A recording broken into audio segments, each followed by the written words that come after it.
give leftovers to God, your whole life will be a life of leftovers. You give your best to the Lord, your whole life will be the best.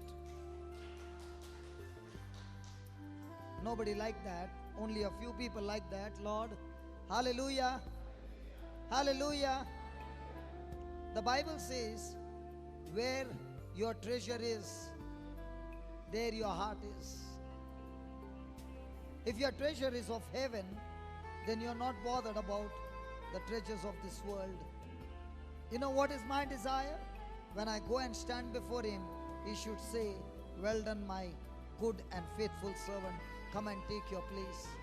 People are fighting over here for small things. People are fighting here for properties. But let me tell you, when you stand before Him and you have been fighting here for all those things, when you stand before there, you won't have a place over there. Because the Bible says, people with hatred go to hell in the book of Revelation. The one who hates his brother and sister is a murderer, and there is no life in him. He is not even born again. He is spiritually dead and is on a journey of death.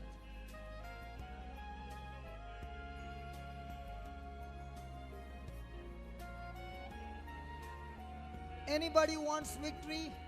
Pass the test. Test in what? Relationship. Victory is 100% guaranteed.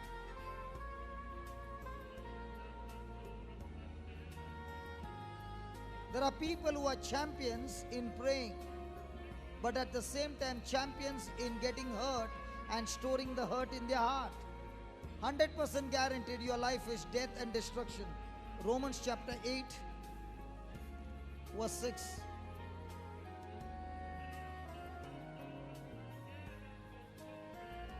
Please read that.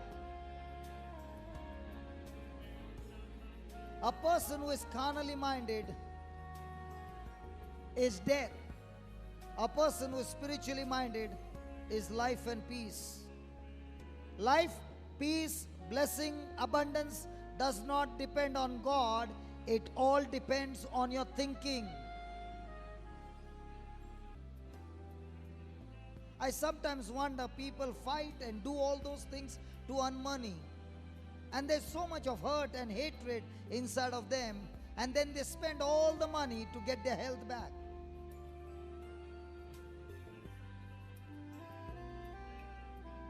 Hallelujah.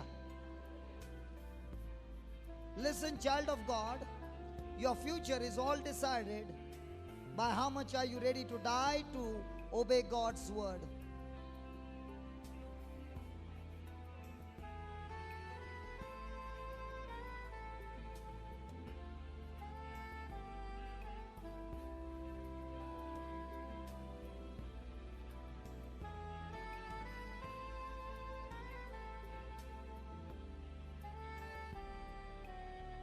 One of our brother was bringing a mixer from Dubai by flight, and the mixer is around 7 lakhs. And when he reaches the airport, he finds the baggage missing. There's no trace of that baggage. The airlines are saying the baggage was not loaded from Dubai. The Dubai Airlines are saying, we loaded the baggage, we don't know, it has to be landed in Goa. Where do we go? How much do you feel to curse that airlines? How much do you feel to curse those who are in authority? Everything in your flesh wants to scream and curse them. But I'll tell you, all those 8 days we were praising God and we were saying, God, we are just stewards. The mixer doesn't belong to us. The camera doesn't belong to us. The property doesn't belong to us. Naked we came, and naked only we will go. Nothing belongs to us. It all belongs to you. We are only stewards. So, Lord, we don't know anything. The ball is in your court, not in our court. And we were praising God. And after 8 days, the airlines called up and said, they have found our bag. But it was such a beautiful test for us. Everything in our flesh just coming to the tip of the tongue. Open your mouth and curse them. And every time we kept on saying, no, we are not going to curse them, we are going to bless them. Keeping the word in your heart. Being spiritually minded, you have life and peace. Every night we went to have good sleep. If you are carnally minded, you can't get sleep. Because the whole night you are dreaming, who must have stolen the mixer?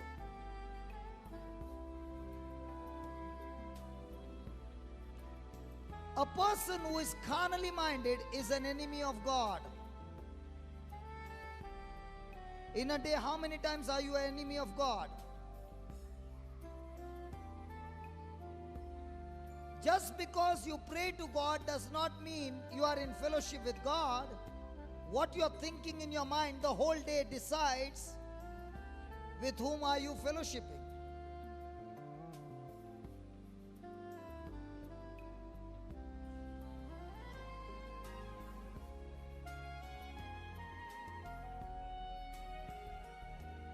Hallelujah. I'm going to Israel and I'm going there to attend a seminar. I'm going for some training. And I said, God, people want to go to Holy Land for a tour and you are taking me on a seminar where I do not even get a chance to go around. But the whole day and night, it's a tour of seminar. And I said, Lord, it will be very expensive. And somebody comes and sponsors the whole tour, which is costing 3,25,000.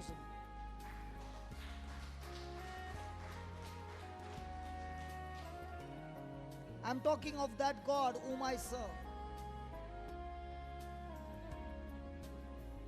People many a times think that I might be speaking just words, but I've got evidence. You start living a life which is selfless, you will experience heaven on earth.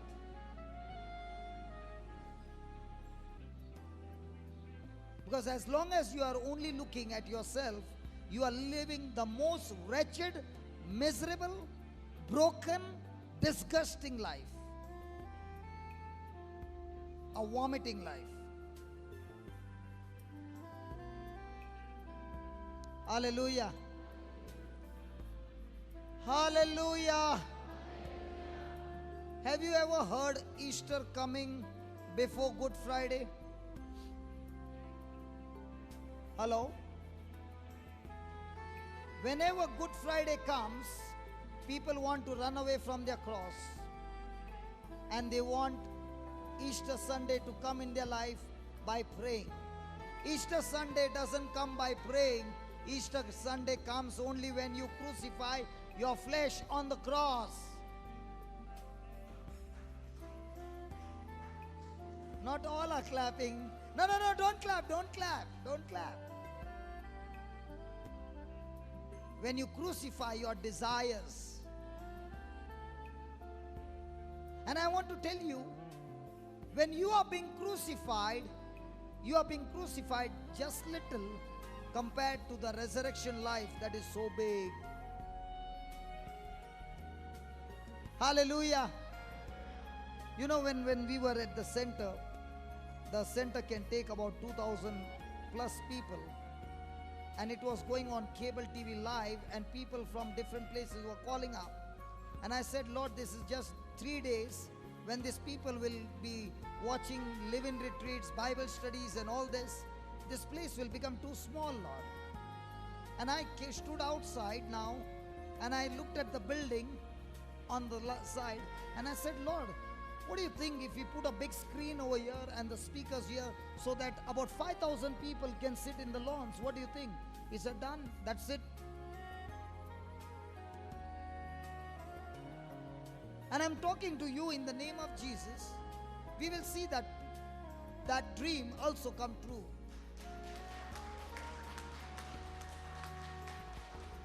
Because the house has become too small now. I'll tell you always, always, my God is a God of increase.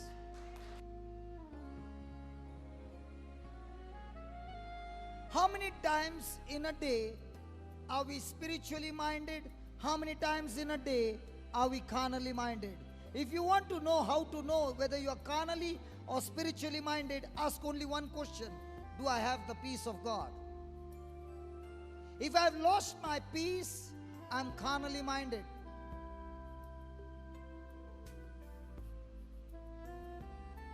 You must have read the scriptures in the morning. You must have prayed in the morning.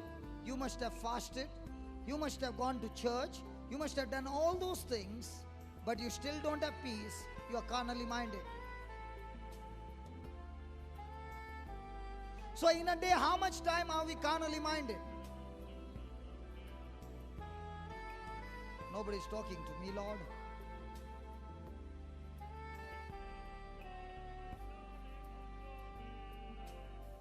When you're spiritually minded, the anointing of God moves.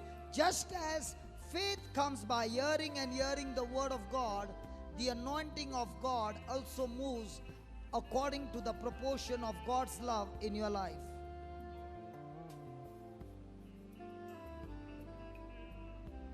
You know, this time I called my brother Joe and said, I want you to be there on the 8th of September.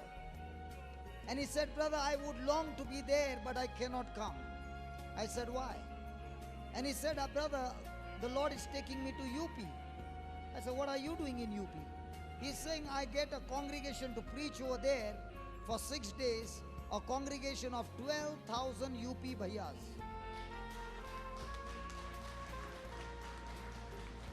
So I said, how did that happen? He said, it did not happen through me. It happened through a bhaiya. And I said, what do you mean? This UP bhaiya, who doesn't know Jesus, was a painter. And he used to paint. And every time he used to add thinner and turpentine in his paint, he would end up wheezing and having an asthmatic attack. So they took him to the doctor, and the doctor said, your lungs have really got choked, and it's a big problem. Somebody led him to church where the word of God was being preached. At that very moment, he got blessed and he got healed.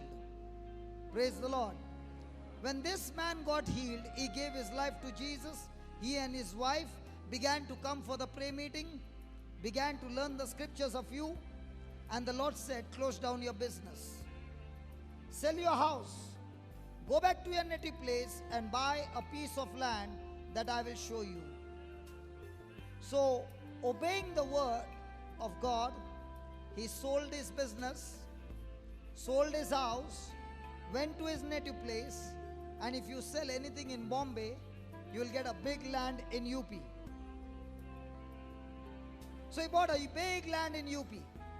And the Lord said, teach everybody only your testimony. So this man doesn't know to preach, but he knows only his testimony. He will share his testimony and then start singing bhajans of Jesus.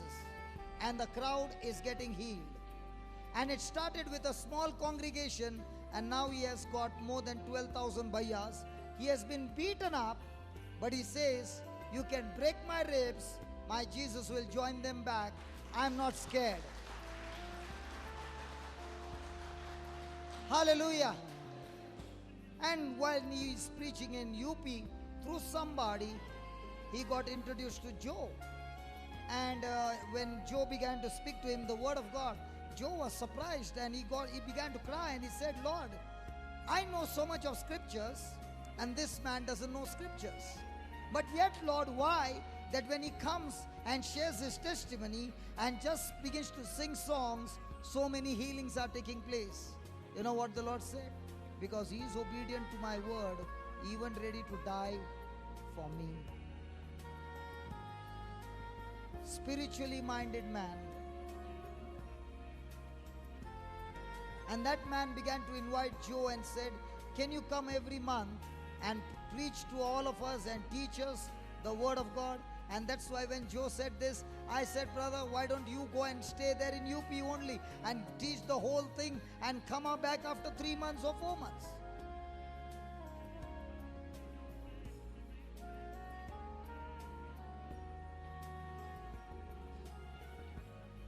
The more and more you become spiritually minded, the more and more the power of God, the anointing of God that will give victory in your life.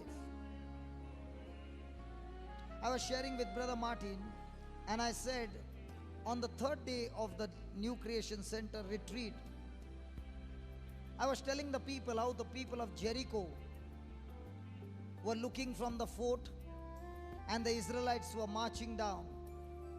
And I told Alred to stand on the pulpit, and he was watching from up, and I was down walking.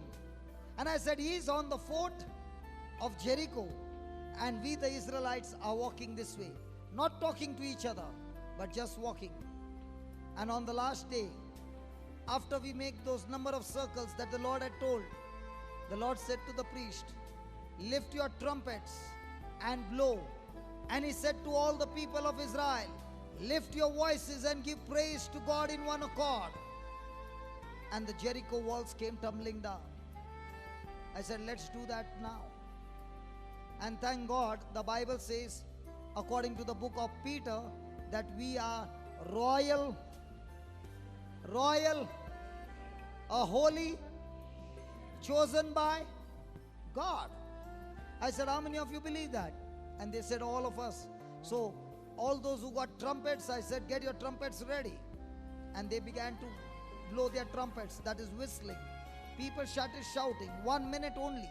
By the time we finished, there were about 10, 12 people who were healed. The lumps disappeared, deaf ears opened, people crippled got healed. And I said to the people, it is when you believe in God, His word, and you live by the word, when you open your mouth and you speak, God Himself shows His glory.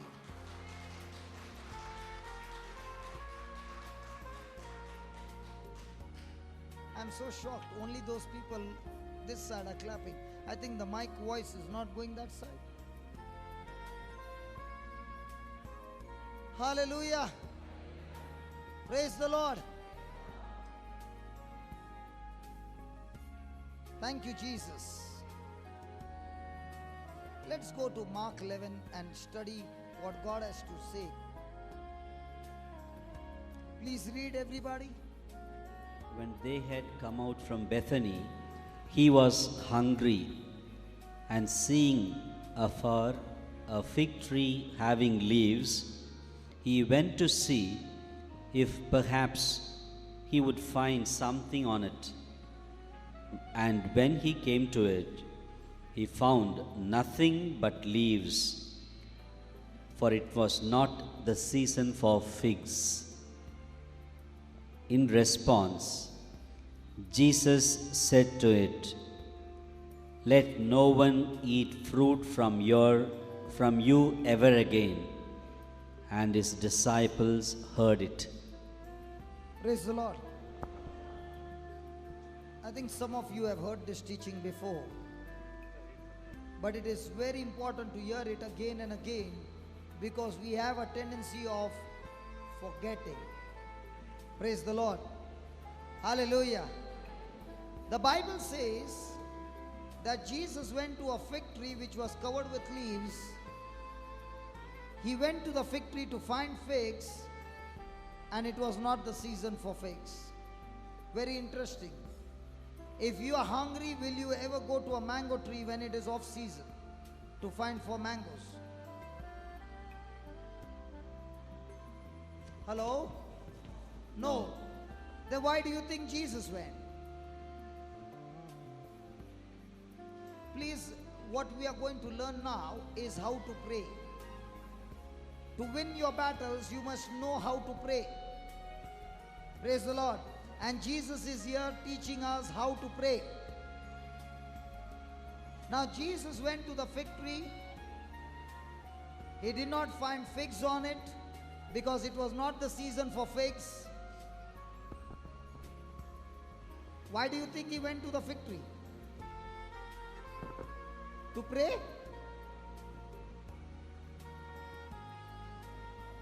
Please understand, Jesus is the creator and the fig tree is the creation. This fig tree, the fig tree has got a character. When it will produce leaves, that's the time it has to produce the fruit. So this tree was a deceiving tree. It produced the leaves, but did not produce the very purpose for which it was planted. It should have produced the fruit as well. And Jesus got angry.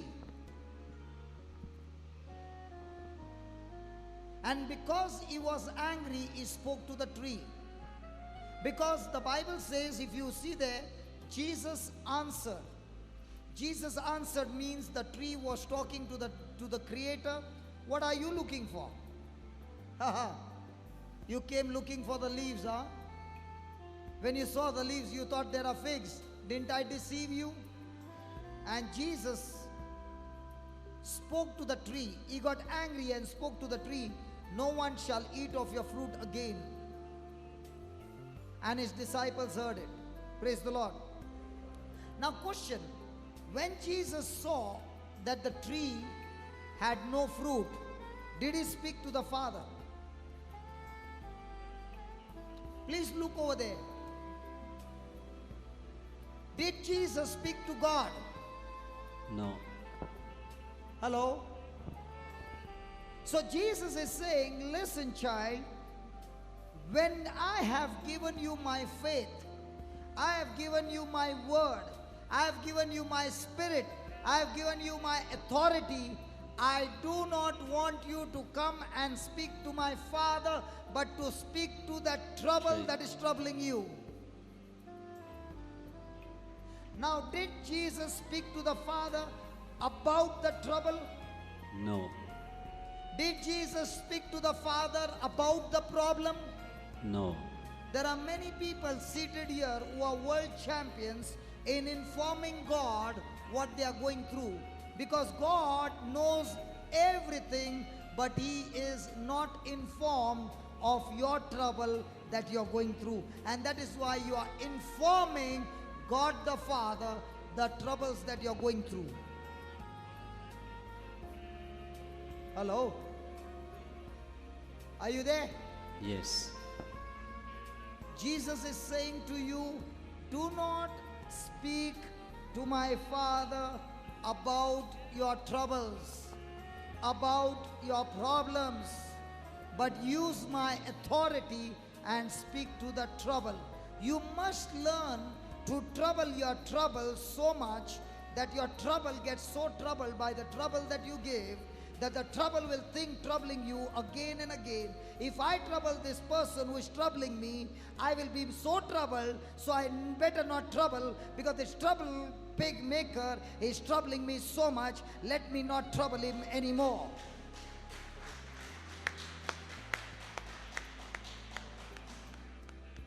The question is, are you troubling your trouble or are you troubling your loved one?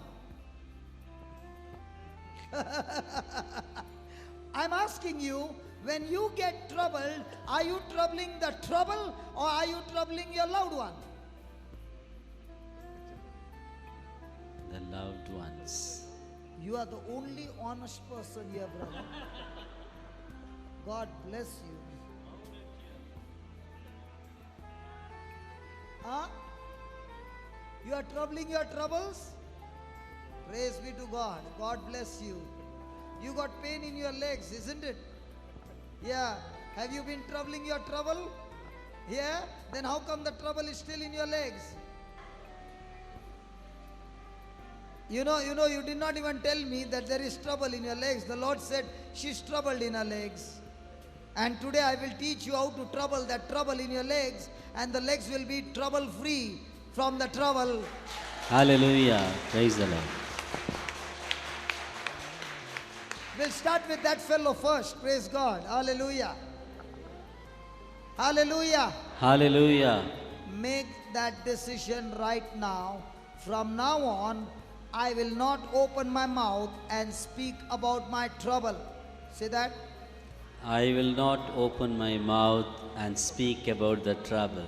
Because many people have got the habit. Mummy, my husband is troubling me.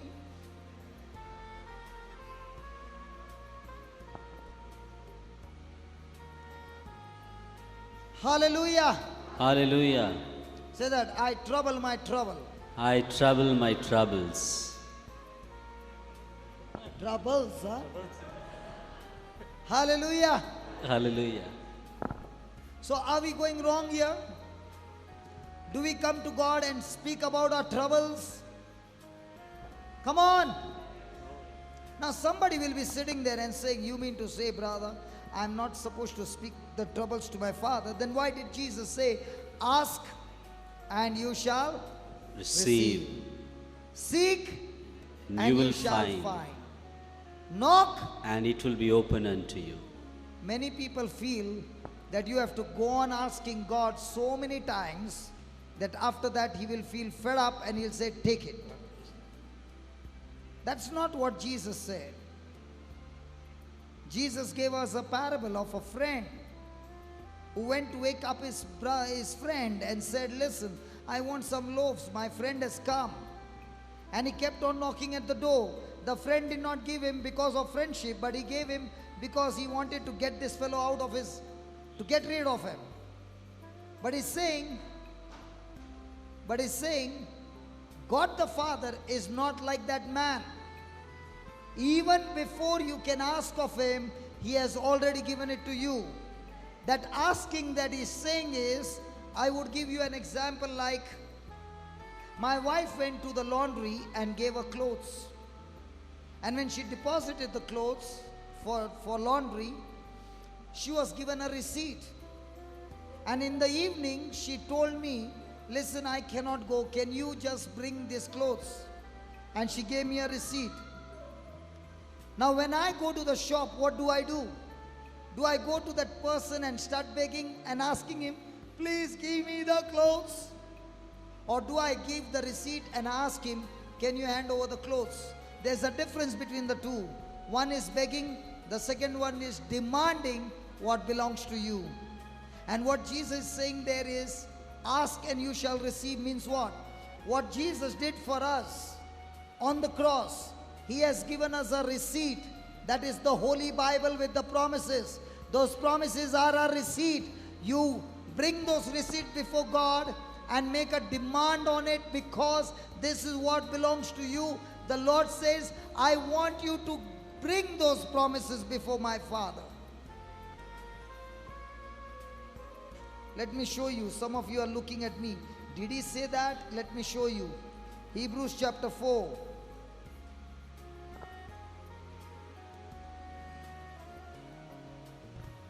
Verse 14.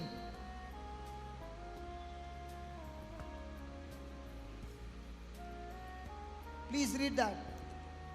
Seeing then that we have a great high priest. No, read it from your Bible. Because I want the other word for profession. Some Bible says confession. Seeing then that we have a great high priest who has passed through the heavens, Jesus the Son of God, let us hold fast our confession. Our confession. Now what is he saying? He's saying that God has given us his promises. The word confession is not confessing sins. The word confession is to say as it is.